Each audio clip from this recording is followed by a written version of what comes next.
Kasama ang ilang kaanak at mga taga-suporta, binisita ni Pangulong Bongbong Marcos ang puntod ng amang si dating Pangulong Ferdinand Marcos Sr. Nakatutok si Mariz Umali. Taimtim ang ginawang pagunita ni Pangulong Bongbong Marcos at ng kaniyang pamilya sa yumaong amang si dating Pangulong Ferdinand Marcos Sr. ngayong Undas. Pasado alas 10 ng umaga kanina sa libingan ng mga bayani ay idinaos ang banal na misa na pinangunahan ni Army Chief Chaplain Father Roy Ongao. Kasama ng Pangulo si First Lady Liza Araneta Marcos at 2 anak. Naroon din si dating First Lady Imelda at mga kapatid na sina Senadora Amy at Irene. Pagkatapos ng misa ay nilapitan ng Pangulo ang mga taga-suportang pumunta at nagpaunlak ng litrato at nagpasalamat sa kanila.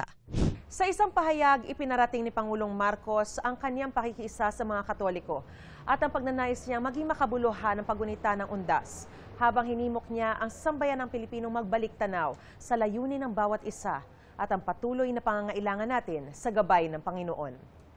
Ayon sa Pangulo, alalahanin daw natin ang tapang na ipinakita ng mga santo at ng kanilang mga yumaong mahal sa buhay na magsisilbi nating inspirasyon sa gitna ng mga kinakaharap na mga hamon. Para sa GMA Integrated News, Mariz Umali, nakatutok, 24 oras. Mga kapuso, samahan niyo kaming tumutok 24 oras. Bisitahin at mag-subscribe sa GMA Integrated News sa YouTube. Sa mga kapuso abroad, bisitahin ang GMA Pinoy TV at www.gmanews.tv.